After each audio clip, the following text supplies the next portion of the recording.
Jadi agendanya ini namanya SPBN. Sikap perilaku bela negara. Nah, ini yang kita mau bicarakan. Sikap perilaku bela negara. Terdiri dari 3 mapel. Mapel itu mata pelatihan atau mata diklat. Modul yang pertama itu adalah wawasan kebangsaan dan nilai bela negara. Nah, insya Allah ini kita bicarakan sore ini, satu modul itu.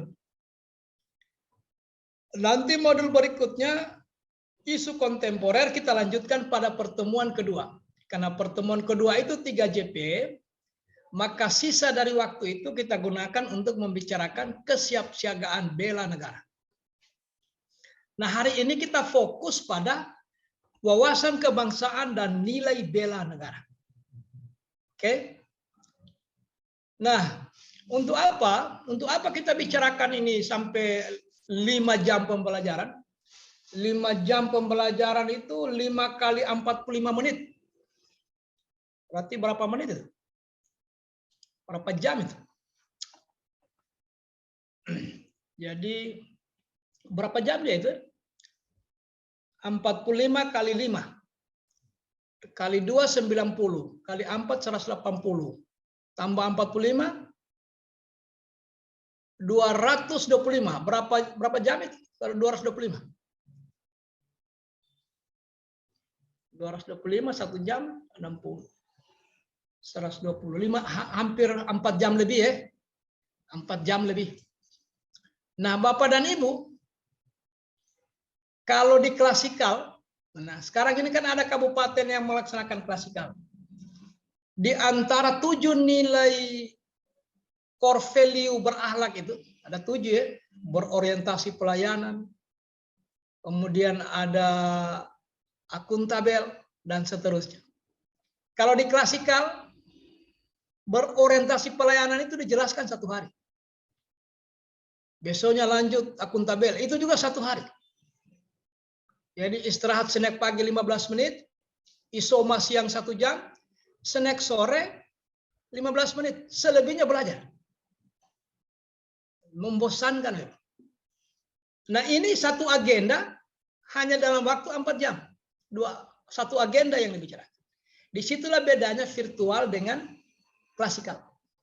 Kenapa? Karena dianggap teman-teman sudah pernah mengakses MOC. Sudah selesai belajar teori. Gitu kira-kira. Jadi materinya tidak ada lagi, yaitu, ialah, sebagai berikut. Sudah tidak ada. Kenapa? Karena itu hanya urusan memahami dan mengingat. Bukan menganalisis dan menerapkan. Sementara di virtual Zoom ini, kita naik kelas, tidak sekedar memahami kemudian mengingat, tetapi bagaimana mampu menganalisis dan mengkonstruksi bayangan-bayangan penerapannya di lapangan.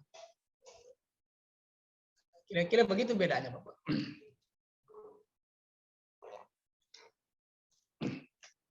Saya lagi posisi di hotel di Luwuk ini, makanya pencahayaannya agak kurang-kurang. Baik. Tujuan pembelajaran agenda 1 ini adalah peserta mampu menunjukkan sikap perilaku. Nah, sikap perilaku itu adalah apa itu? Sikap perilaku itu artinya apa? Penerapan. Nah, biasanya peserta mampu menjelaskan. Nah, tidak usah dijelaskan di sini. Karena sudah selesai menjelaskan itu. Sudah selesai di MOC. Hari ini, sekarang ini di virtual Zoom diminta mampu menerapkan sikap perilaku bela negara. Untuk apa itu? Dalam rangka menghadapi isu kontemporer. Apa itu isu kontemporer? Kita bicarakan pada pertemuan berikut. Karena dia satu paket. Dalam melaksanakan tugas jabatan sebagai PNS yang profesional dalam pelayanan publik atau masyarakat atau umum. Nah, baik. Dalam menjalankan tugas jabatan, maka pertanyaannya, apakah CPNS itu sudah ada jabatannya? Sudah ada jabatannya CPNS? Siapa yang bisa? Adakah atau belum? Izin menjawab, Pak. Ya. Sudah, Pak. Ya, sudah, betul. Beda dengan saya dulu. Kalau dulu itu orang direkrut, kalau staf begitu diminta administrasi kepegawaiannya, nama, NIK, jabatan datar. Kenapa jabatan belum ada? Kalau sekarang beda. Sebelum direkrut orang melalui seleksi nasional itu sudah ada jabatannya. Baru direkrut orangnya. Itu bedanya. Sehingga Bapak dan Ibu menduduki jabatan sesuai dengan kualifikasi pendidikan. Beda juga angkatan-angkatan 5-10 tahun lalu orang honor dalam jumlah yang banyak diangkat, begitu diangkat sama semua ijazahnya. Tidak tahu mau ditempatkan di mana. Kalau ini tidak. Dipastikan dulu jabatan apa yang kosong. Misalnya yang kosong itu ahli pratama guru matematika.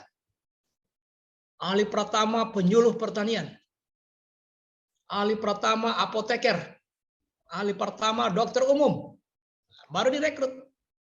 Sehingga Bapak dan Ibu dipastikan sudah duduk pada tugas jabatan. Sehingga tujuannya begitu, menjalankan tugas jabatan sebagai PNS yang profesional. Pertanyaan selanjutnya, apa tanda-tandanya PNS itu profesional? Coba, karena ini endingnya itu, muara akhir materi ini adalah supaya PNS itu profesional dalam menyelenggarakan atau melaksanakan pelayanan masyarakat atau pelayanan publik. Mohon maaf saya lagi batuk-batuk gini karena mendarat tadi malam.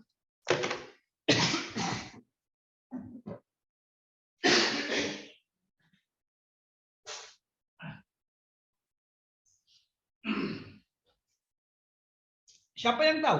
PNS yang profesional itu tanda-tandanya seperti apa?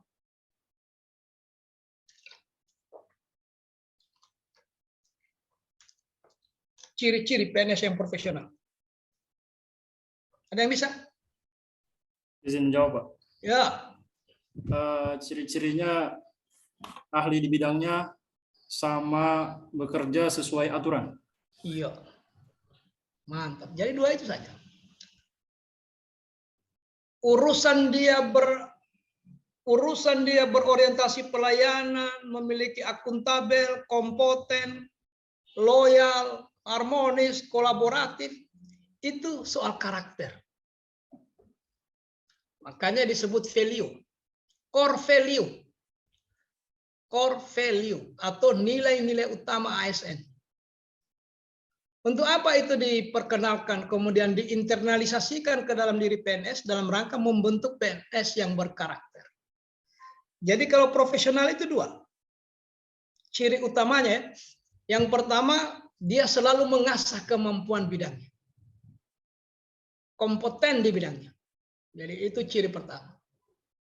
Olehnya Bapak dan Ibu, bila ada waktu yang lowong, manfaatkanlah itu untuk mengasah.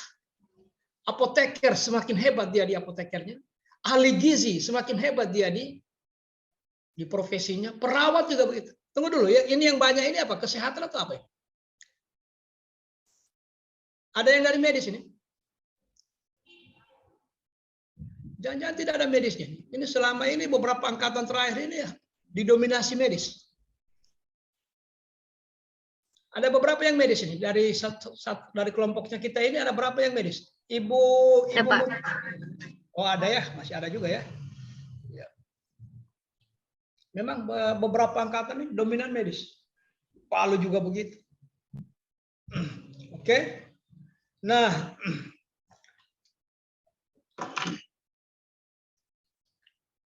profesional tadi itu dia ahli di bidang.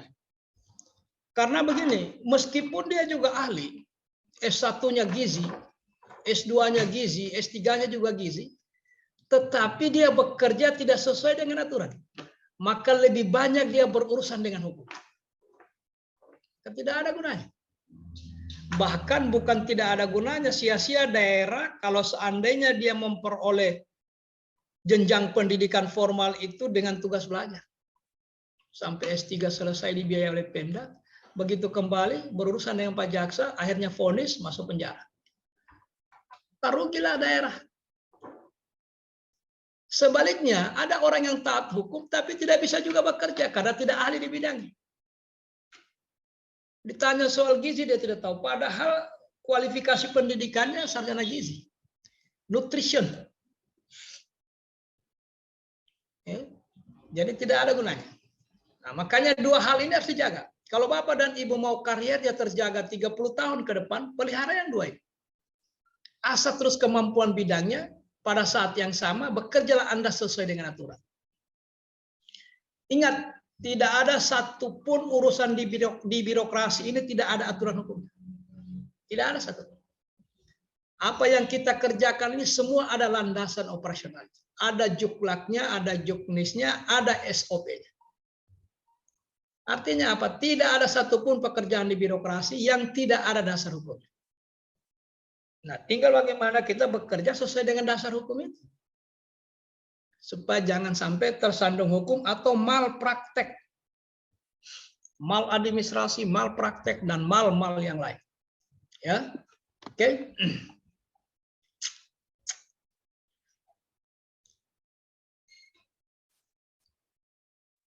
Bapak dan Ibu hari ini saya lihat menggunakan baju putih di atas, gelap di bawah. Kenapa begitu?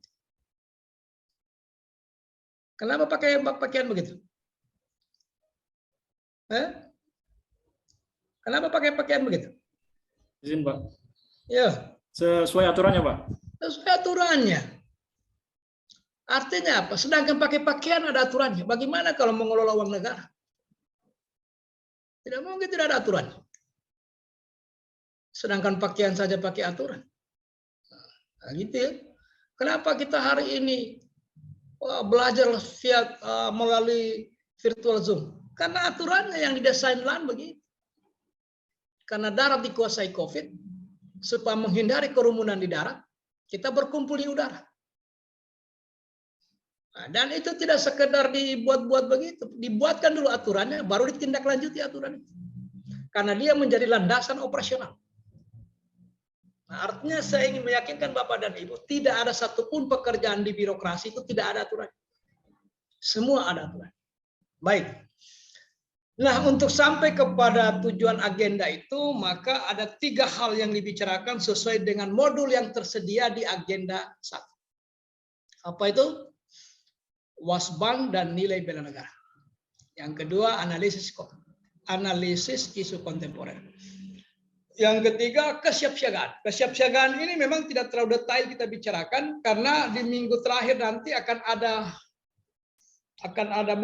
bukan cuma materinya ya, prakteknya kesiapsiagaan. Meskipun memang tidak sama dengan klasikal dulu. Coba tanya kata alumni Latsar di Buol sebelum pandemi. Coba tanya kata. Bagaimana SPBN-nya mereka dulu?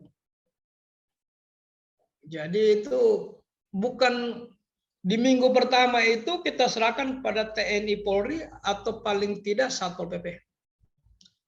Diambil alih dulu. Selesai SPBN-nya, barulah evaluator mulai melakukan penilaian sikap berlaku. Jadi selesaikan dulu. Jadi Bapak dan Ibu itu 1 minggu pertama itu lebih banyak di lapangan. Di lapangan macam-macam yang dibikin, bukan hanya baris per baris, macam-macam dibikin di sana. Ya. Makanya alumni Latsar yang angkatan sebelum pandemi itu rata-rata baik TUS tata upacara sipil maupun TUM tata upacara militer sangat bagus. Karena memang di lapangan digodok dengan itu. Dalam rangka apa itu? Bela negara. Nah, ke depan ini karena waktu kita diatur sedemikian rupa hanya seminggu lapangannya dan semua diperkenalkan agendanya, maka Bapak dan Ibu bermain-main di lapangan itu mungkin setengah hari dari 1 hari itu. Lebih banyak pendekatan kelas. Baik, itu sekedar informasi terkait dengan kesiapsiagaan bela negara. Hari ini tidak kita detailkan ya. Karena mungkin nanti akan ada permainan-permainannya di lapangan nanti. Yang kita konsen ini 2. Wawasan kebangsaan dan nilai bela negara tambah dengan analisis isu kontemporer. analisis isu pun akan kita bicarakan di pertemuan kedua. Baik Bapak dan Ibu, saya kira sudah akrab dengan modul ini. Inilah modul itu. Saya kira Bapak dan Ibu pernah mengakses ini. Ada di bantayang ya, kelihatan ya di slide ya. Bantayangnya muncul apa tidak? Muncul atau tidak? Pak, muncul. Muncul, Pak. Muncul. Jangan kayak tadi sudah 1 jam bicara, baru ada yang lapor, anu Pak, bantayangnya tidak kelihatan. Walah, ini sudah mau habis waktu baru ketahuan karena tergesa-gesa. Ya, baik. Kita masuk pada materi pertama, wawasan kebangsaan. Nah, sebenarnya wawasan kebangsaan dan nilai bela negara titik tekannya adalah nasionalisme. Jadi tekanannya di nasionalisme itu. Nasionalisme itu sendiri kalau kita lihat intinya adalah bagaimana membangun persatuan dan kesatuan bangsa. Jadi nasionalisme. Nasionalisme. Apa yang dimaksud dengan isme di ujungnya itu? Nasionalisme. Isme di ujungnya itu bermakna apa itu? Apa artinya itu? Apa artinya isme di ujungnya itu?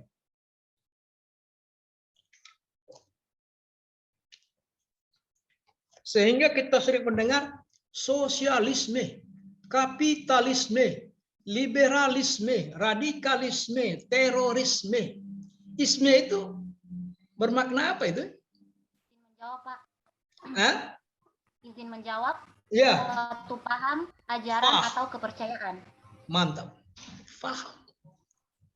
Jadi kalau di nasionalisme berarti nation, berarti faham tentang kebangsaan. Jadi kalau kita bicara teorinya, faham tentang kebangsaan. Dan nasionalisme ini kalau dari sisi definisi atau pengertian, saya kira Bapak dan Ibu pasti tahu. Karena ini kita pelajari sejak SMP. SMA diulang. Di perguruan tinggi ada MKDU. Kalau tidak keliru ya, kalau angkatan saya dulu ada MKDU yang namanya kewiraan. Mata kuliah dasar umum kewiraan itu isinya juga hampir 60-70% nasionalisme. Nah, siapa yang masih ingat apa pengertian sederhananya nasionalisme itu?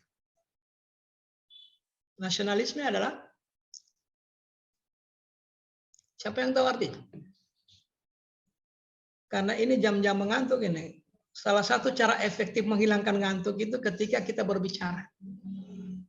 Itu cara terbaik itu menghalau ngantuk. Anda kalau bicara satu kata, apalagi sampai berpendapat, yakin saja akan hilang ngantuk. Siapa yang masih ingat apa itu nasionalisme? Izin menjawab, Pak. Ya. Nasionalisme itu artinya perasaan cinta yang tinggi atau bangga terhadap tanah airnya. Ya, bagus Ibu Nur Hidayah. AMD Farm, farmasi Ibu, saya kira guru PPKN. Biasanya guru PPKN yang bisa ngomong ini. Bukan orang kesehatan. Nah, jadi nasionalisme itu sederhananya adalah cinta tanah air. Kan gitu ya, dari dulu kita baca itu, dari SMP. SMA diulang lagi, cinta tanah air, cinta tanah air. Nah, sebenarnya yang dimaksud dengan cinta tanah air ini ada tambahannya. Itu nasionalisme adalah cinta tanah air yang tumbuh secara alami. Jadi dia tumbuh secara alami. Bukan karena ada latsar, tidak. Nah, kenapa itu rasa cinta itu bisa tumbuh secara alami, Bapak? Kira-kira apa sebabnya? Rasa cinta terhadap tanah air itu bisa ditumbuhkan dalam diri setiap anak bangsa dan kemudian dia hadir secara alami di setiap individu. Kira-kira bagaimana caranya supaya orang mencintai sesuatu itu? Siapa yang tahu? Ada ungkapan lama mengatakan tak kenal maka ya. Sayang. Jadi kalau mau orang itu bisa mencintai sesuatu, maka langkah yang harus dilakukan adalah Izin jawab, Pak. Ya, Khusus rasa cinta tanah air ini dilakukannya memiliki wawasan kebangsaan, Pak. iya. Dia kenal bangsanya. Bagaimana dia mengenal bangsanya? Buka wawasannya. Buka wawasannya. Jangan Anda berpikir, saya ini kan apoteker, Pak. Saya ini kan dokter. Kita punya kerja itu kan penting. Kita diagnosa penyakit, kita ketemu sebabnya, tulis resep, sudah selesai. Nah, Anda pernah kita pelajari yang begitu-begitu, Pak. Nah, coba lihat Undang-Undang nomor 5. Undang-Undang nomor 5 2014. Kedudukan PNS itu dalam konteks bernegara apa dia? Apa kedudukannya? Dalam konteks bernegara. Kalau Bapak dan Ibu baca modul manajemen pasti tahu. Kedudukan PNS. Apa kedudukan? Siapa yang tahu? Jadi kedudukan PNS menurut Undang-Undang nomor 5 itu adalah apa dia? Gara-gara kedudukan itu lahirlah peran. Gara-gara peran lahirlah fungsi. Gara-gara fungsi lahirlah tugas. Berawal dari kedudukan. Apa itu kedudukan kita di situ menurut undang-undang? Unsur aparatur negara. Unsur aparatur negara. Apa artinya unsur? Unsur. Apa artinya itu? Karena kita ini unsur aparatur negara. Aparatur itu aparat yang berada dalam struktur. Nah, unsur itu artinya apa? Ibu Nur Hidayah. Oh, pasti tahu itu.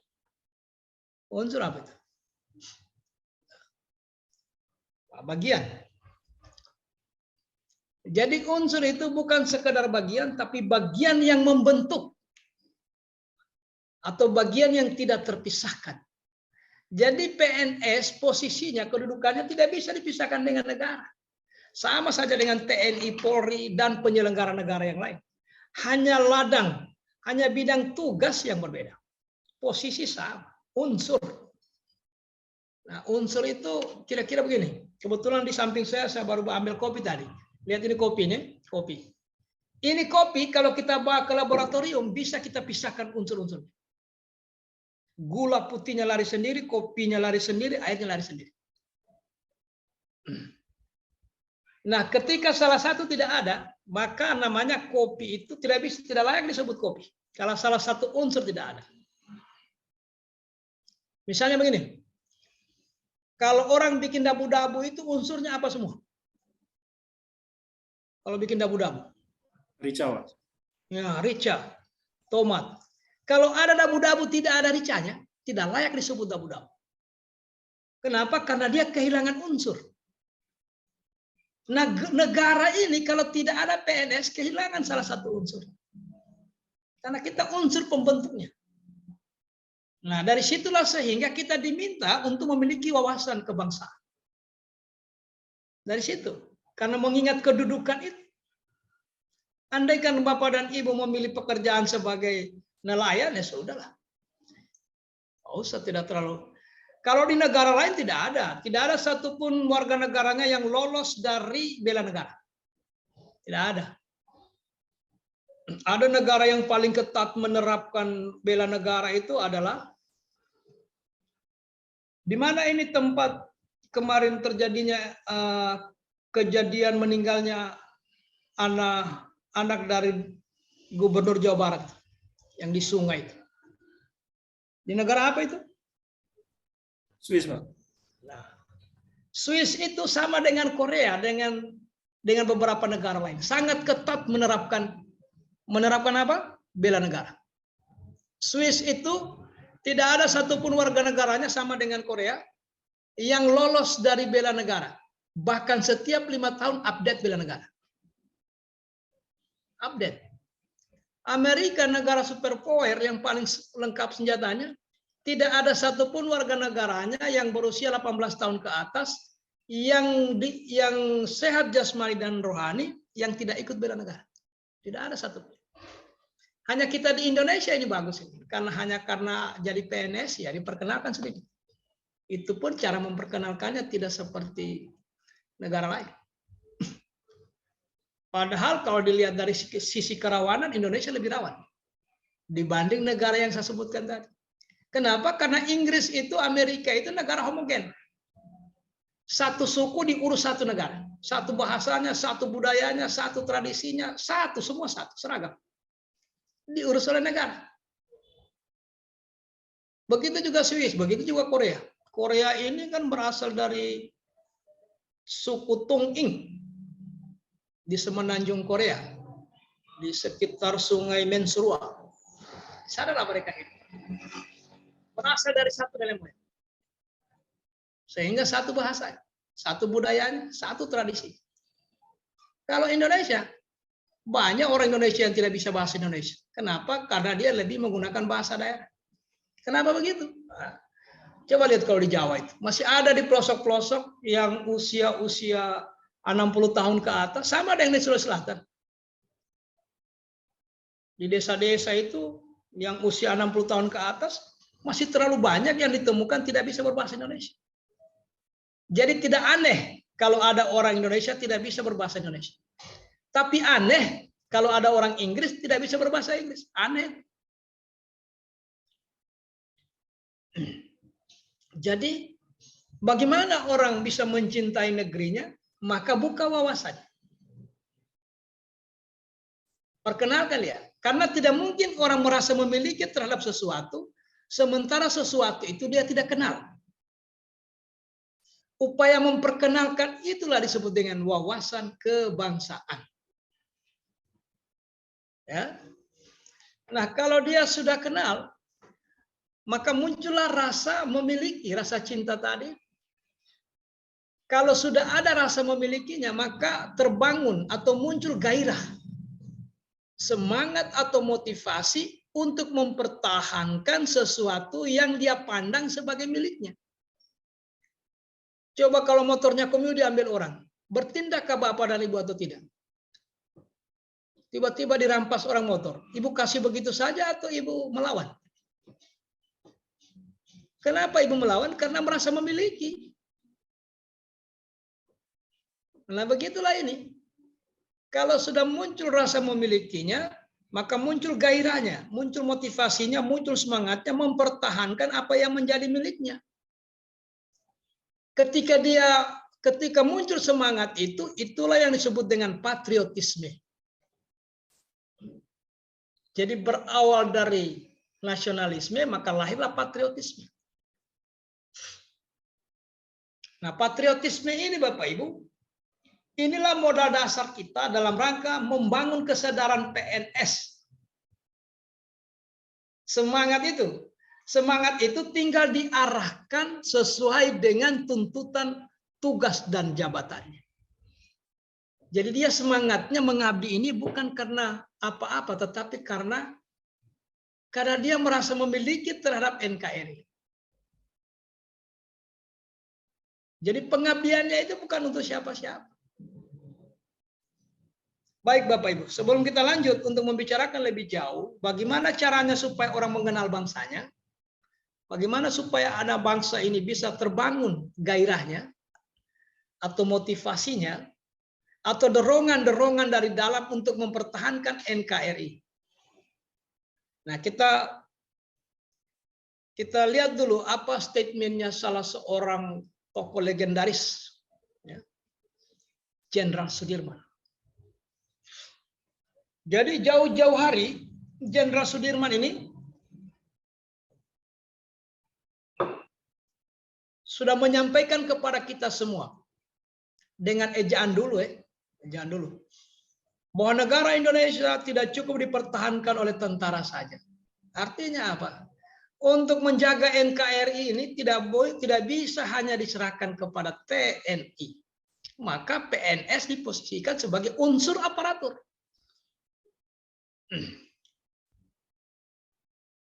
Jadi beliau sudah sampaikan itu. Tidak bisa. Harus bekerja sama seerat-eratnya dengan pihak-pihak lain. Artinya semua komponen bangsa, terutama yang berposisi sebagai unsur, harus ikut bertanggung jawab terhadap keutuhan NKRI. Itu pesan Pak Jenderal. Bapak dan Ibu tahu Pak Jenderal ini waktu berjuang posisi beliau dalam keadaan bagaimana beliau? Waktu berjuang itu bergerilya, naik turun gunung, menyeberang sungai dari satu hutan ke hutan yang lain, masuk ke lembah Ngarai, di tengah derasnya hujan di tengah malam. Posisi beliau dalam keadaan apa beliau? Dalam keadaan sakit, Pak. Tanduk. Dalam keadaan sakit. Hanya satu paru-parunya berfungsi. Makanya ditanduk. Coba bayangkan itu apa itu? Keluar masuk hutan, di tengah malam buta, di tengah-tengah derasnya hujan. Turun naik gunung. Bukan sehari dua hari. Berbulan bahkan bertahun bergerilya. Kalau dipikir, Pak, harusnya dalam kondisi seperti itu, dalam kondisi sakit, malam harusnya istirahat. Ngapain pergi? Olehnya kita jadi penasaran, apa yang terlintas di pikirannya Pak Jenderal ketika itu? Kira-kira apa yang ada di pikirannya kalau menurut tebakannya Bapak dan Ibu? Kira-kira apa di pikiran beliau itu? Kalau sudah sakit, harusnya istirahat. Tetapi beliau tidak istirahat. Makanya kita jadi bertanya, apa yang terlintas di pikirannya beliau ketika itu? Kira-kira kalau kita ingin mau menebak-nebak, kira-kira apa yang ada di pikirannya Pak Jenderal?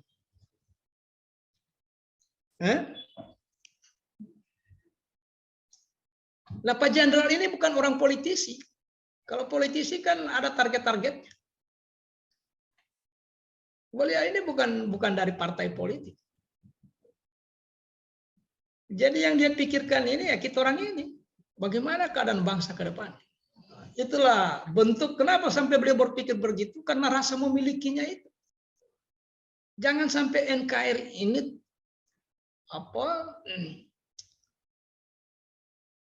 jangan sampai dia, jangankan bisa saja kita kalau seandainya tidak ada orang-orang yang peduli, bisa saja negeri ini jadi bubar kalau hanya diserahkan kepada TNI saja. Nah, teman-teman sekalian, Pak Jenderal ini kenapa berpesan seperti itu? Karena ingin mewarisi. Nah, kita ini kan bagaimana setiap orang merasa merasa terpanggil untuk berkontribusi sesuai dengan kewenangan, kemampuan, dan sesuai dengan tugasnya masing-masing. Jadi beliau sampaikan tidak mungkin hanya diserahkan kepada TNI saja. Kenapa? Karena Indonesia ini bukan negara kecil. Jadi anak-anak bilang ini bukan negara kaleng-kaleng. Siapa yang tahu berapa luasnya NKRI? Ya. Daratannya saja Bapak, salah satu sumber yang pernah saya baca, 1.997 1.997 sekian kilometer persegi. Jadi luas wilayah kita ini daratannya Bapak hampir 2 juta kilometer persegi. Belum dihitung airnya. Teori geografis mengatakan bahwa 2/3 air hanya 1/3 darat.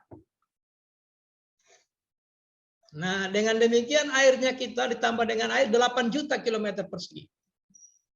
Belum dihitung zona ekonomi eksklusif. Zona ekonomi eksklusif itu 400 mil dari bibir pantai kita yang menjorok ke negara tetangga. Itu milik kita. Sebaliknya 400 mil yang menjorok dari negara tetangga ke wilayah NKRI itu ada miliknya negara tetangga. Di tengah-tengahnya lah laut lepas, boleh menangkap, boleh melakukan aktivitas ekonomi dan aktivitas lainnya. Silakan bebas berlayar di laut lepas. Masuk ke dalam 400 mil zona ekonomi eksklusif. Berani masuk, Ibu Susi akan, kalau di zamannya Ibu Susi ya, diapakan Ibu Susi itu kalau masuk wilayah zona ekonomi eksklusif? Diapakan? Izin Pak, ditenggelamkan.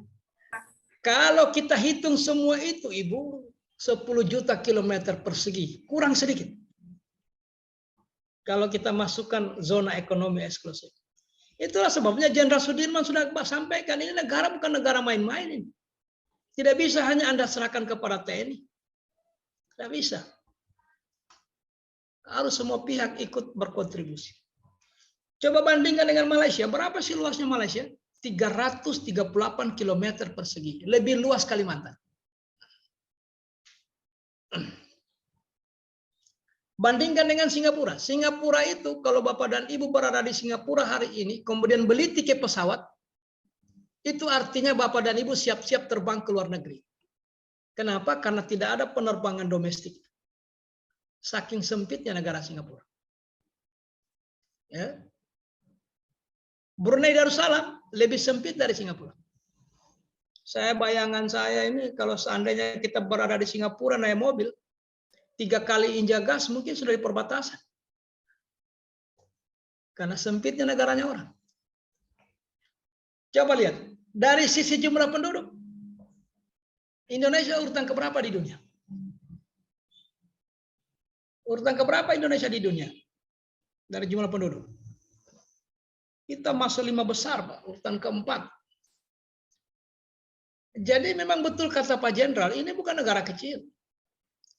Jadi penduduk Jawa Barat bergerak antara 45 sampai 47 juta. Yang terbanyak hari ini, kalau tidak keliru, Jawa Tengah, disusul Jawa Barat, baru justru Jawa Timur yang agak di bawah kalau di Pulau Jawa. Padahal dulu Jawa Timur yang paling banyak dibanding 2 Jawa yang lain. Penduduk Jawa Barat saja 45 juta itu lebih besar daripada penduduk Denmark, Austria, dan Australia. Lebih besar penduduk Jawa Barat. Dibanding dengan Austria, Denmark, Australia. Lebih besar penduduk Jawa Barat. Coba bayangkan itu. Luasnya Pulau Jawa lebih luas daripada Korea Utara dan Korea Selatan. Jadi Korea Selatan itu lebih luas Pulau Jawa. Dari sanalah kita mulai mengenal bangsa ini. Oh, memang ini bangsa besar, Bapak. Besar ini bangsa ini. Jumlah penduduknya, luas wilayahnya, memang besar. Nah, ada karunia Tuhan. Antara lain karunia Tuhan ini menempatkan posisi Indonesia ini menjadi wilayah yang strategis. Kenapa? Karena diapit 2 benua dan 2 samudra. Kalau Bapak dan Ibu ragu tentang statement yang mengatakan bahwa Indonesia ini letaknya strategis, kalau teman-teman ragu, nanti habis materi ini klik di Google, tulis di situ selat tersibuk di dunia. Selat mana yang tersibuk di dunia? Selat Malaka. Bukan terusan Suez. Bukan. Bukan selat-selat yang lain yang dimiliki oleh Eropa dan Jazirah Arab. Tidak. Yang tersibuk di dunia itu Selat Malaka. Selatnya di Indonesia. Karena tidak ada pelayaran yang menghubungkan 2 samudra dan 2 benua itu yang tidak masuk di celah Selat Malaka. Jadi luas wilayahnya, banyak penduduknya, strategi tempatnya, tidak hanya sampai di situ, subur tanahnya. Kalau di Jepang itu cuma 0,8% tanahnya bisa ditanami. Di Singapura hampir tidak ada yang bisa ditanami. Di Indonesia bukan cuma ada, subur lagi. Di Jazirah Arab, kalau Bapak dan Ibu pernah umroh atau naik haji, Anda saksikan sendiri. Apa yang bisa tumbuh di sana? Tidak ada yang bisa. Tidak ada yang, kecuali di daerah-daerah tertentu di Yaman dengan di beberapa titik di Madinah. Selebihnya tandus. Sepanjang mata memandang itu gurun. Apa yang bisa ditanam? Kalau Anda tidak percaya bahwa Indonesia ini subur, coba nanti habis materi ini buang kata itu ubi atau kelor di belakang rumah itu, dibuang. Buang saja di belakang rumah. Tidak usah ditanam kasih bagus digali, tidak usah, buang saja. Penting hujan 1 hari, Cek 2 minggu kemudian muncul tunasnya, Pak. Kenapa? Saking suburnya Indonesia. Orang lain sudah ditanam, disiram belum tentu tumbuh. Nah, olehnya itu sebagai bentuk berterima kasih atas karunia ini, saya katakan di peserta latsar, ini tulisan pernah saya baca di mana dulu. Andaikan Bapak dan Ibu habis makan buah-buahan yang ada bijinya, apakah itu nangka, apakah itu mangga, apakah itu salak, apakah itu durian, sepanjang buah-buahan yang ada bijinya, habis makan jangan dibuang ke laut. Tapi simpanlah dia, keringkan, baru simpan di motor. Atau di mobilnya Bapak dan Ibu. Kalau sudah kering, begitu Bapak dan Ibu mau ke Toli-Toli, melintas di hutannya antara Lakea dengan Binontoan, kan ada hutan di situ. Begitu lewat Lakea, Anda siap-siap masuk hutan sebelum masuk Binontoan. Nah, bukan. Antara apa itu ada hutan-hutan besar itu? Banyak-banyak hutannya itu. Antara Lakea dengan apa ya? Binontoan ya? Ada hutannya itu. Oh, masa orang Bul tidak tahu? Di mana itu? Di Pinjan. Betul, di Pinjan. Nah, pas masa di hutan Pinjan itu sebar, hambur semua itu biji-bijian tadi yang kering itu. Sebagai bentuk terima kasih kita atas karunia yang ada. Nanti kau melihat 3 tahun kemudian, sudah ada mangga di situ. Tapi tidak usah nanti kita klaim itu milik saya, tidak usah. Kita hanya sekedar berterima kasih, ingin memanfaatkan sumber daya yang melimpah itu. Tidak hanya sampai di situ, menurut sebagian orang bahwa Indonesia ini indah pemandangannya. Nah, coba bayangkan itu. Luas wilayahnya, banyak penduduknya, strategis letaknya, kaya sumber daya alamnya, strategis tempatnya, kemudian indah pemandangannya. Jadi sayang ini bangsa ini yang demikian banyak kelebihannya ini dibiarkan terlantar. Kita tidak punya gairah untuk mengurus ini. Tidak ada gairah. Tidak ada rasa memiliki. Tidak ada rasa memiliki. Itulah sebabnya pentingnya ini membuka wawasan orang. Karena hanya orang yang kenal sesuatu, baru dia ada terbangun rasa memilikinya untuk menjaganya. Jadi harus diberitahu. Ini Indonesia bukan bangsa kecil, Bapak. Bukan bangsa kaleng-kaleng. Baik.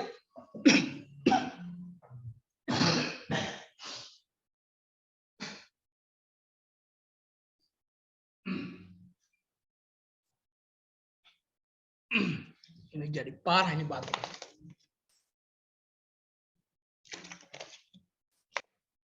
Nah, bagaimana caranya membuka wawasan orang supaya rasa memiliki terhadap negara ini, terhadap bangsa ini? Maka ada 3 hal. Yang pertama, dia harus tahu dulu teorinya supaya dia yakin. Bagaimana itu bangsa terbentuk sampai hadir negara. Setelah dia paham sedikit teorinya, dia harus tahu historisnya bangsanya. Bagaimana bangsa ini terseok-seok dijajah dalam kurun waktu yang sangat panjang. Dan apa yang menyebabkan mereka merdeka. Apa yang menyebabkan bangsa ini merdeka. Dan yang terakhir untuk menguatkan wawasan seseorang terhadap bangsanya adalah regulasinya. Nah, jadi kita bicara teori dulu sedikit. Kenapa manusia cenderung berkelompok, cenderung membentuk komunitas? Apa sebabnya? Mana yang duluan ada, bangsa atau negara? Yang duluan ada. Izin, Pak. Ya. Kalau menurut saya bangsa, Pak. Bangsa dulu ada. Bangsa. Sudah ada bangsa, suku bangsa Jawa, suku bangsa Bugis, suku bangsa macam-macam, Bol, Kaili. Tetapi ketika itu belum ada kita menyebut Indonesia. Kita hanya mengatakan wilayah yang ada di Nusantara. Nah, secara teori, apa yang mendorong manusia Sehingga mereka cenderung berkelompok, kemudian membentuk komunitas. Siapa yang bisa menjelaskan teorinya? Ya. Atau kenapa, bagaimana awalnya bangsa ini terbentuk? Bukan negara ya, bangsa dulu. Kenapa ada suku bangsa ini? Kenapa ada suku bangsa A, B, C, dan seterusnya? Secara teori, bagaimana cara menjelaskannya? Jadi, baik teori klasik maupun teori modern, kalau klasik itu pendapatnya Plato, diteruskan muridnya Aristoteles, bahwa bangsa itu terbentuk karena alasannya manusia ini makhluk sosial. Makhluk yang tidak bisa melepaskan ketergantungannya dengan orang lain. Andaikan kita semua ini mandiri, tidak perlu ada negara. Semua kebutuhan kita mulai lahir sampai meninggal kita atasi sendiri. Maka untuk apa ada diatur-atur oleh negara? Dapat. Tapi faktanya manusia dalam rangka mempertahankan hidupnya tidak bisa memenuhi kebutuhannya secara mandiri. Baik itu kebutuhan kampung tengah, kebutuhan keamanan dari serangan gangguan alam, serangan binatang buas, serangan dari luar, kemudian memenuhi tempat tinggalnya, tidak bisa tidak. Maka dari sanalah manusia mulai berkelompok, menyadari keberadaannya sebagai makhluk sosial. Nah, kalau Ibnu Khaldun menteorikannya lebih tinggi lagi. Beliau sependapat dengan baik Ibnu Khaldun, Al-Farabi, Imam Al-Ghazali, sama pendapatnya dengan Aristoteles, cuma ada penambahannya. Penambahannya itu begini, kalau Ibnu Khaldun bilang, semakin kecil komunitas kita bentuk, misalnya karena hanya pertalian darah saja, kita membentuk komunitas karena hubungan darah, sepupu, kemanakan, ipar, semakin sedikit juga masalah yang bisa kita selesaikan. Apalagi kalau kita membentuk komunitas hanya keluarga inti. Semakin sedikit masalah yang bisa kita selesaikan. Tetapi semakin membesar komunitas itu, ikatan-ikatan itu semakin melebar, semakin besar juga apa yang semua masalah besar bisa kita selesaikan. Jadi itulah sebabnya bangsa itu membesar. Karena tantangannya semakin berat, maka semakin banyak orang diajak. Meskipun daerah Jawa itu kita tahu, Jawa ini kan penghasil barang pabrikasi. Tetapi Jawa ketergantungan daging sapi dari NTB. Ketergantungan aspal dari Kendari. Ketergantungan minyak dari Kalimantan. Meskipun Kalimantan itu pemilik minyak, ketergantungan kerikil dengan Sulawesi Tengah, khususnya Donggala. Begitu seterusnya. Begitu seterusnya. Nah, ketika kita bersatu, masalah-masalah besar tadi bisa kita selesaikan. Karena kita menyatukan kekuatan yang lebih besar. Begitu penjelasan dari sisi teori. Nah, tentang nasionalisme, ini teori kan nanti berkembang abad ke-18, mencapai puncaknya abad ke-19. Ditandai dengan hadirnya René Ernst, filosof Prancis, kemudian ditambah Otto Bohr, filosof Jerman, dan ada satu lagi filosof Prancis. Itu baru bicara tentang teori modern kebangsaan. Kalau teori klasiknya begitu, karena manusia ini makhluk sosial. Tidak ada seorang pun yang bisa memenuhi kebutuhannya secara mandiri. Nasi sampai di piring saja itu melibatkan bukan cuma ratusan, mungkin ribuan orang. Ada orang pertanian di sini? Ada dari pertanian? Kalau ada dari pertanian bisa dia jelaskan itu. Saya pernah baca dulu ada bibit IR46. Ternyata IR46 itu bibit itu ditemukan 46 orang insinyur. Karena dulu titelnya bukan SP, IR. Insinyur pertanian. Jadi baru bibit saja sudah 46 orang. Bagaimana irigasi, bagaimana itu pupuk, bagaimana itu sawah mulai dibuka. Bagaimana gilingan padinya, bagaimana membawa ke pasar. Ratusan bahkan ribuan orang baru sampai itu beras jadi nasi di piringnya kita. Itu baru urusan kampung tengah, bagaimana urusan yang lain. Jadi memang kalau ingin menyelesaikan masalah semakin besar, maka bentuklah komunitas.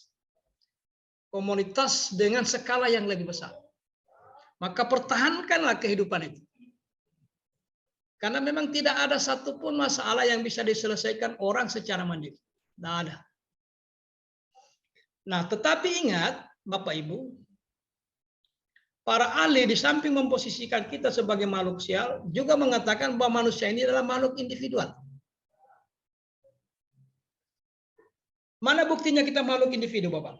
Siapa yang bisa kasih contoh bahwa manusia ini makhluk individual? Apa contohnya? Pak? Jadi contohnya itu adalah kalau Komiu lihat foto bareng, foto bersama, wajahnya siapa yang Anda cari duluan? Oh. Nah, itu indikasi kecil bahwa kita ini makhluk individu. Kalau Bapak dan Ibu nanti habis Zoom ini sore-sore pergi jalan-jalan ke Pelabuhan Leok dengan Paitua, dengan Maitua, dengan anak jalan-jalan sore. Tidak diminta-minta terjadi gempa sekian koma. Ibu lari sendiri, bapak lari sendiri, anak lari sendiri. Kenapa? Karena makhluk individu. Itu baru yang seperti itu kelihatan gerakannya bahwa kita memang makhluk individu. Nah, bagaimana supaya seimbang antara tuntutan pemenuhan hak-hak individu dengan hak-hak kolektivitas, pada saat itu lahirlah negara. Supaya tidak bakal lagi itu orang Bapak. Tidak bakal lagi karena kebutuhan semakin terbatas, penyediaan pemenuhan kebutuhan semakin terbatas, orang yang memerlukan semakin banyak. Maka perlu sudah ada negara untuk membuat regulasi. Supaya tidak bakal lain. Jadi mensintesa antara dorongan-dorongan memenuhi kebutuhan individual dengan penegakan hak-hak kolektivitas. Maka perlu diatur. Dalam rangka apa? Menjaga kebutuhan bersama. Karena kebutuhan mimpi-mimpi kita bersama ke depan. Kita ingin menjaga bangsa ini eksis. Sustainable, berkelanjutan. Nah, itu sekitar teori ya.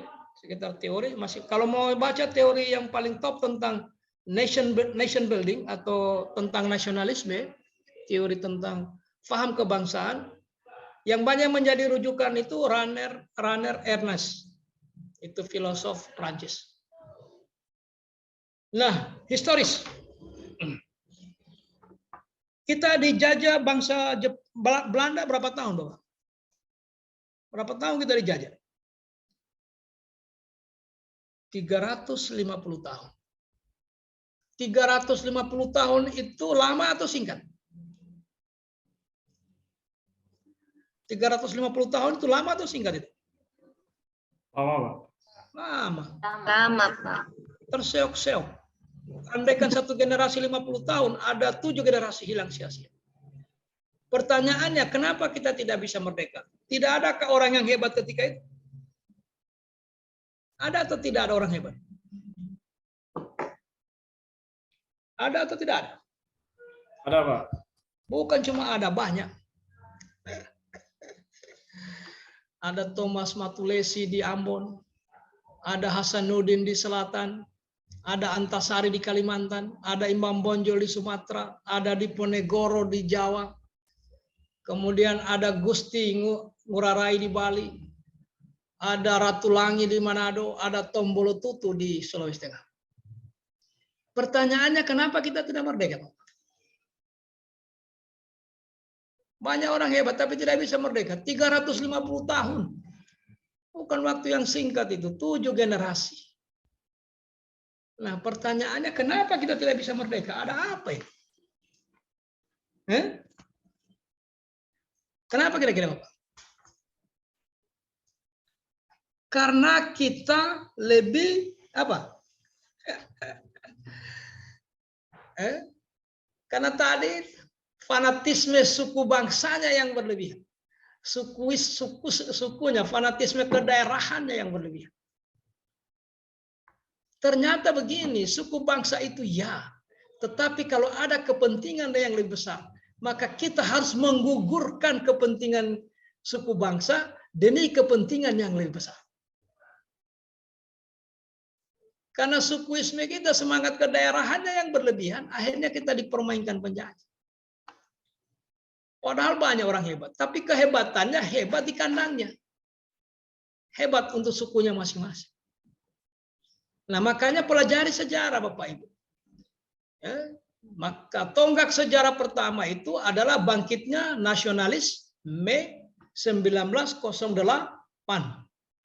Ditandai dengan kebangkitan nasional. Siapa penggagasnya? Siapa penggagasnya itu, Pak?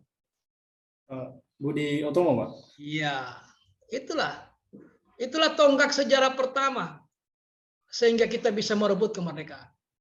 Makanya andaikan tidak ada Bung Tomo, tidak tahu, mungkin hari ini kita masih kocar-kacir di hutan Pinjan itu, di hutannya Pinjan itu, masih bapikul senjata kita di sana.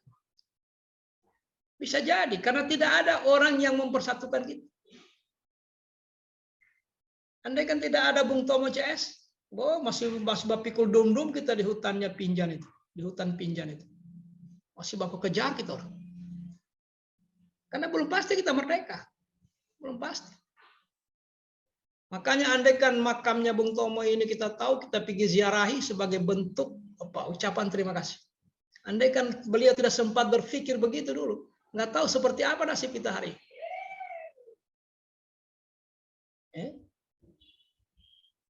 Nah, setelah Bung Tomo mencanangkan itu, disitulah tonggak pertama muncul. Muncullah tonggak kedua, ingin memastikan kalau betul-betul kita mau bersatu, apa yang mempersatukan kita. Maka lahirlah Sumpah Pemuda. Itulah tonggak yang kedua, dikaitkan dengan nasionalisme. Nah, apa yang menyatukan kita, Bapak? Siapa masih ingat Sumpah Pemuda itu? Satu apa itu? Satu apa semua? Ada Sumpah Pemuda itu? Siapa masih ingat? Itulah alat-alat yang mempersatukan kita. Satu apa? Satu bahasa Indonesia. Satu bahasa. Ya. Satu bangsa Indonesia. Satu tanah air Indonesia. Disitulah pertama kita menggunakan kata Indonesia. Selama ini menggunakan Nusantara. Kita mulai perkenalkan. Jadi kita satu. Semangatnya sudah muncul di 08, tetapi tidak jelas apa yang mempersatukan kita. 1928 itu mengkristalkan apa yang dilakukan Bung Tomo di 1908. Itu yang mengantarkan kita ke depan pintu gerbang kemerdekaan. Jadi ada satu pelajaran penting yang diambil di sini. Bahwa kalau mau ingin jadi besar, menjadi bangsa besar ke depan, jangan lagi diwarisi semangat kedaerahan secara berlebihan, kemudian mengalahkan semangat kolektivitas anak bangsa. Karena sejarah sudah menuturkan semangat seperti itu 350 tahun tidak ada hasil. Tidak ada hasil. Nonsen. Jadi produk gagal jangan dibawa-bawa lagi. Apalagi dalam konteks kita sebagai unsur aparatur negara. Sebagai pelayan publik. Di wawasan kita sudah mulai terbuka, kita terus buka. Kalau mau jadi bangsa besar ke depan, ingin mengulang kejayaan Sriwijaya dan Majapahit, maka salah satu yang kita ikhtiarkan, jangan sampai karena fanatisme sukuisme mengalahkan kepentingan kita sebagai anak bangsa dalam konteks ke-Indonesiaan. Oke. Jadi tak paham teorinya, paham sejarahnya, paham regulasinya. Dari sana muncullah semangat atau patriotisme. Apa regulasinya? Nah, ini yang saya sampaikan. Kita lanjut ke sini. Regulasinya Bapak Ibu, pasal 27 ayat 3 dan pasal 30 ayat 1. Undang-Undang Dasar 45. Nah, kalau demikian berarti ini maunya kita semua, konsensus bersama. Apa dikatakan di situ? Setiap warga negara berhak dan wajib ikut serta dalam upaya pembelaan negara. Apa bedanya hak dan wajib? Coba. Sampai jam berapa timersnya situ?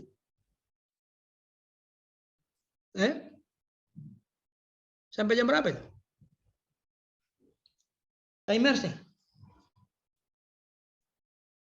Coba lihat kata, sampai jam berapa di situ? Di jadwal 4:30, Pak. Wih, Jam 5, Pak. jam 5 ya? Oh iya jam 5. Kalau begitu saya lompat dulu ya. Saya lompat ini, keasikan kita ini. Jadi apa bedanya hak dengan wajib? Kalau hak itu, tunggu dulu, apakah setiap hak warga negara itu harus dipenuhi oleh negara? Coba jawab dulu itu. Haruskah? Haruskah setiap hak warga negara harus dipenuhi oleh negara? Haruskah itu? Tidak, Pak. Hah? Tidak. Harus ya. Setiap warga negara berhak mendapatkan pekerjaan yang layak. Bagaimana itu? Kalau harus, kenapa yang lain masih nganggur? Setiap warga negara berhak mendapatkan pendidikan yang... kenapa masih ada yang putus sekolah? Jadi tidak semua hak itu dipenuhi. Ada hak yang bisa ditunda. Yang harus dipenuhi oleh negara adalah hak asasi. Apa hak asasi itu? Hak yang dibawa sejak lahir, pemberian langsung dari Tuhan. Bukan pemberian negara. Apa itu? Misalnya hak hidup. Yang kedua hak berkeyakinan. Yang ketiga hak untuk berbicara. Itu hak yang langsung diterima manusia dari Tuhannya masing-masing. Itu harus dipenuhi. Makanya kalau siapapun di Indonesia ini menghilangkan hak hidup orang, artinya membunuh, entah itu disengaja atau tidak, misalnya tabrakan, atau mungkin dia membela diri ketika perampok masuk di rumahnya, karena menghilangkan nyawa tetap diproses hukum. Nah hak itu Bapak Ibu boleh dipilih. Hak itu kita berhak memilih mau laksana, mau ambil atau tidak. Kalau kewajiban tidak bisa dihindari. Tidak bisa dihindari.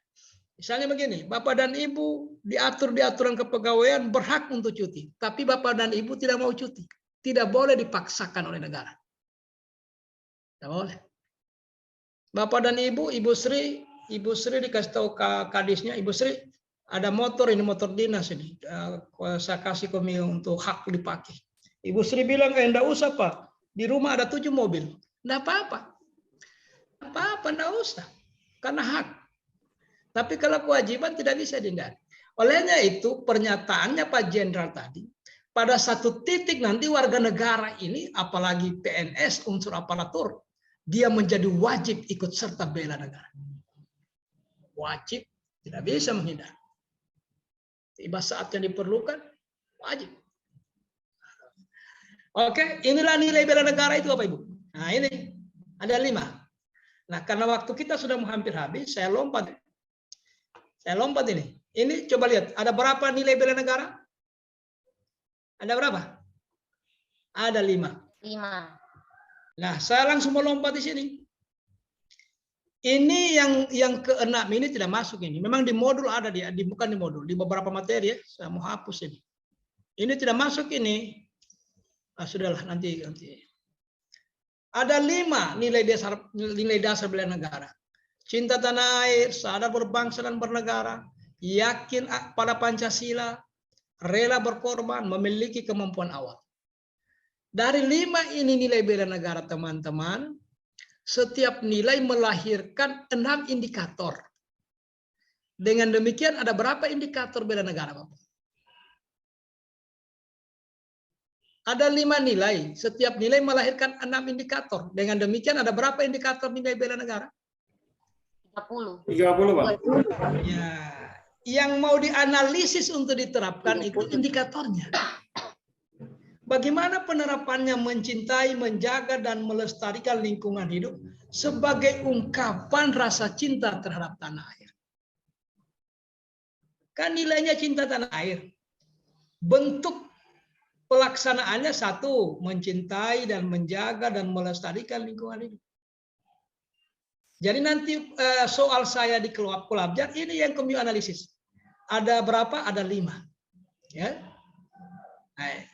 Kemudian menghargai dan menggunakan dan seterusnya dan seterusnya. Ini sebagai ilustrasi Bapak Ibu, coba lihat. Ilustrasi ya. Ini bangsa Bapak Ibu tidak pernah teriak-teriak cinta tanah airnya. Tidak pernah. Tapi faktanya coba perhatikan kursornya. Dia tidak pernah teriak-teriak cinta tanah air, tapi ini fakta. Kita ini yang paling sering ngomong cinta tanah air, ini buktinya. Ini buktinya kita cinta tanah air. Padahal indikator pertama cinta tanah air itu adalah mencintai, menjaga, dan melestarikan lingkungan hidup. Saya ambil contoh yang kedua. Sadar berbangsa dan bernegara. Seperti apa penerapannya disiplin dan bertanggung jawab terhadap tugas yang dibebankan. Begitu seterusnya. Saya ambil contoh misalnya yang ketiga. Yakin pada Pancasila sebagai ideologi negara. Menghormati dan menjunjung tinggi hak asasi manusia seperti apa penerapannya. Kira-kira begitu tugas di Kolabjar nanti akan muncul. Jadi Anda diminta menganalisis. Kemudian membuat atau merumuskan bentuk-bentuk penerapannya. Saya kira ini yang bisa kita bicarakan hari ini. Masih ada waktu lebih kurang 5 menit. Nanti Bapak dan Ibu yang belajar ini Pak, 5 nilai dasar. Setiap nilai dasar melahirkan 6 indikator. Dengan demikian ada 30 indikator. Nah, disitulah tugasnya Bapak dan Ibu menganalisis. Nanti saya bikin soal, bukan lagi analisisnya, tapi bentuk penerapannya. Anda kerjakan di Kolabjar. Oke, saya kira ini yang bisa kita share sampai dengan jam 5 ini. Masih ada waktu kalau jam saya lebih kurang 5 menit. Kalau ada yang dipertanyakan silakan. Ada yang mau ditanya? Kalau saya tidak sempat upload tugas Ibu Vivi, nanti dikasih tahu evaluatornya. Karena capek juga saya. Mungkin besok baru saya upload tugasnya. Nanti jangan keburu ditutup Kolabjarnya. Oh, baik, Pak. Iya. Ya. Kalau malam ini kayaknya tidak bisa karena sudah menunggu lagi ada bimbingan di situ. Oh, iya. Saya lagi dulu, kebetulan kasih tahu. Oh iya, Pak. Oke, Bapak Ibu, kalau ada pertanyaan silakan. Kalau tidak ada, ya terima kasih ya atas segala keseriusan Bapak dan Ibu di tengah-tengah jam rawan. Sudah mengikuti materi ini lebih kurang 90 menit. Kalau ada yang kurang berkenan, saya mohon maaf. Selanjutnya, saya kembali ke Ibu host kita, Ibu Vivi, dengan hormat disilakan. Baik, Pak. Terima kasih banyak. Baik, Bapak Ibu, berakhirlah pembelajaran agenda 1 yang dibawakan oleh Pak Bahrun. Sebelum saya tutup, kita berdoa dulu. Pak Yusuf, boleh dibimbing? Boleh di... Siap. Ya. Sebelum kita mengakhiri pembelajaran hari ini, marilah kita berdoa bersama-sama sesuai dengan keyakinan masing-masing. Berdoa mulai.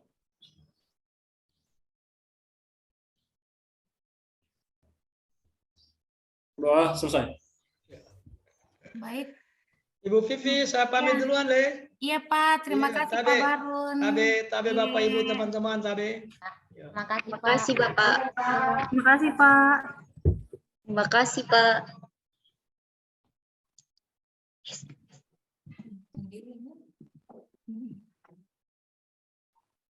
Baik, Bapak Ibu. Untuk hari ini pembelajarannya Pak Barum kita selesai. Silakan live dan jangan lupa absen sore, Pak, Bapak Ibu.